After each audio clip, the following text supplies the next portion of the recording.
My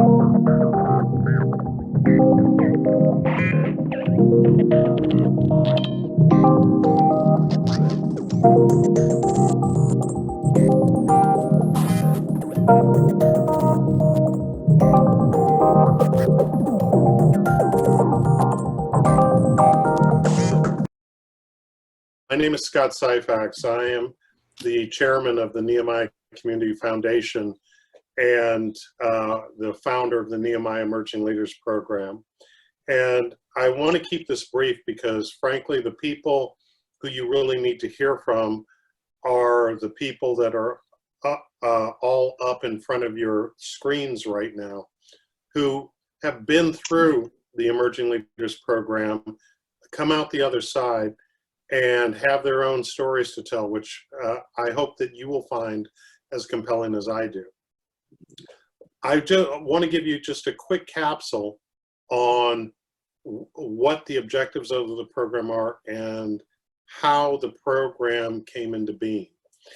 The objective of the program is pretty simple. It's to democratize the access to the tables of leadership, influence, and power, both professionally and civically within the region.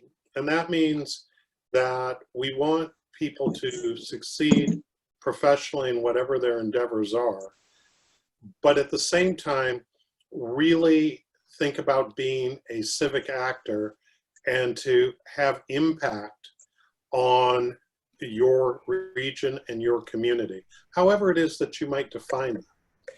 And the program really started years ago from a very simple circumstance, and that was that I was like a handful of other people where whenever CEOs were looking, or elected officials and others, nonprofit leaders, academics, entrepreneurs, and they'd say, I wish that there were some young people or people of color or diverse candidates who we could move up into senior level positions, or who could participate in initiatives, and not only participate but lead them. They'd say that they couldn't find anybody. And I thought that was absolute garbage, because I knew that they were out there. It's just that they didn't know them. And I got tired of hearing about how there weren't people that were ready for that sort of position or authority.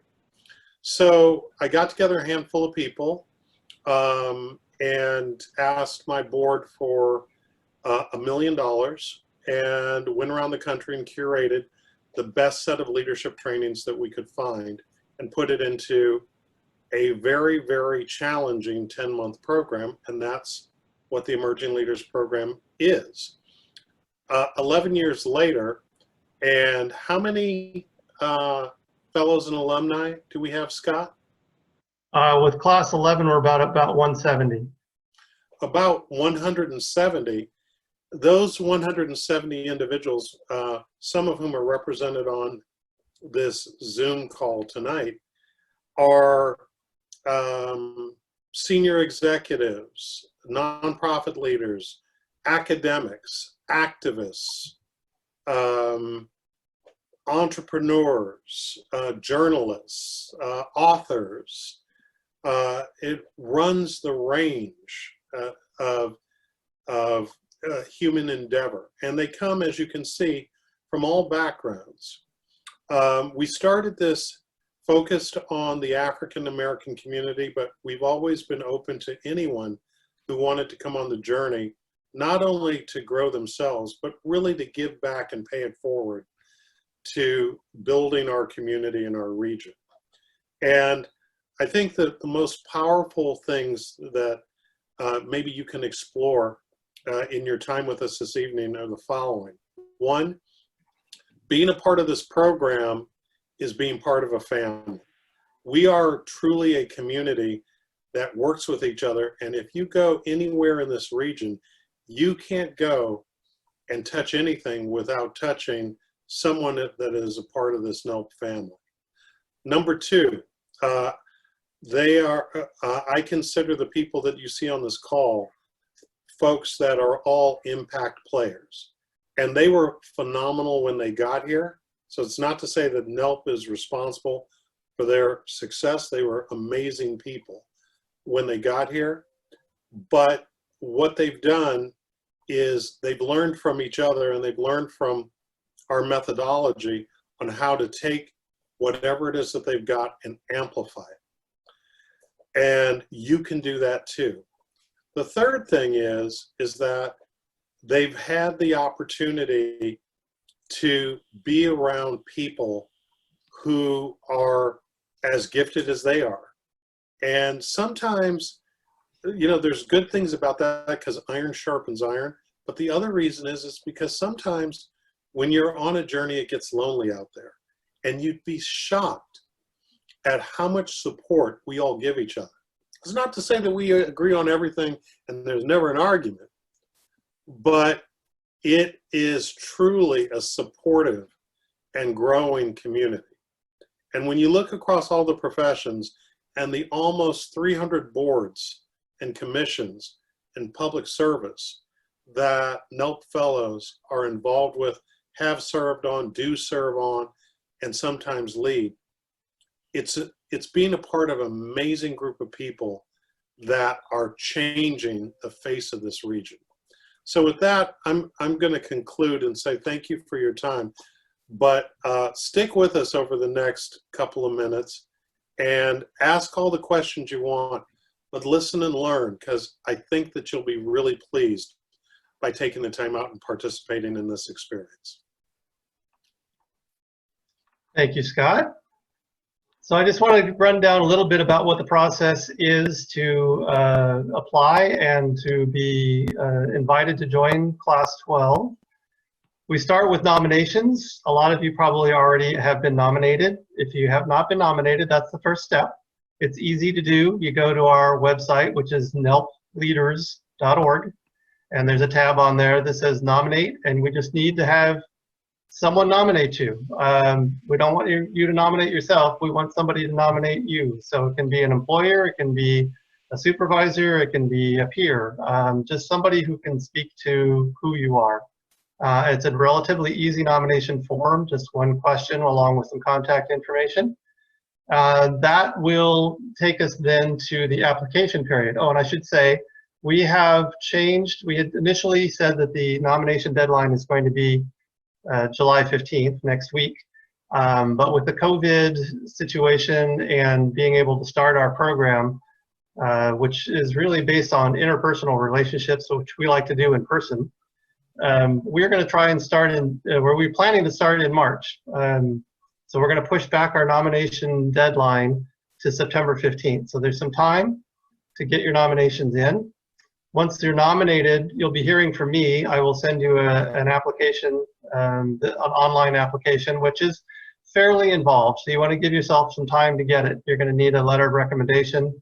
You're going to need to write a couple of short essays. And then once you submit those application, then we have a group of community leaders who have volunteered to read the applications and rank them against your competitors. This is a competitive process for getting into the class. So then this is the first step.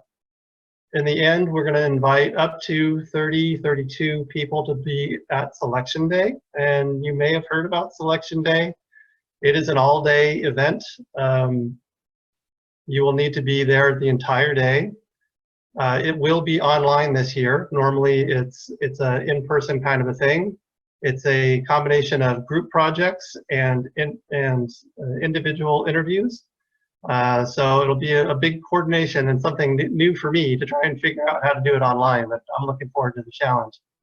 So when Selection Day happens, which will be likely in November, we will take all the scores back from the judges. There's judges that will follow you around during the day and score your abilities and how you do in the exercises. Those scores will come back to a selection committee. We'll look at them, and then we will invite anywhere between 15 to 20 people to be in the current class, in the class 12. You'll receive that application or the invitation, and then we're waiting on you. Then you can accept, make sure that the schedule still aligns, because we do expect 100% participation in the classes, which are typically 1 full day and 1 evening each month. There are a few exceptions to that. There are a couple of Saturday dates, and there are a couple of overnight retreats, which we hope by the time we get to those retreats that we can actually do overnight retreats. But we need to check your schedule, and then if you're all in, you're all in. We do have, the tuition is $8,000. Most employers will use training funds and professional development funds to pay for that, or a part of it. If you if you don't have an employer that covers the entire cost, we ask that you look to friends and family to help you if you don't have the funds available. We do typically have a few small scholarships available. Don't count on it being much, but we do have a few available. So those will be a possibility as well. And many of our fellows or class members have gone out and used GoFundMe and other tools to help raise the funds. And those funds can be paid over the course of the full year. So you'll have up to 10 months to pay it. So you don't have to pay it all at once. You can pay it monthly.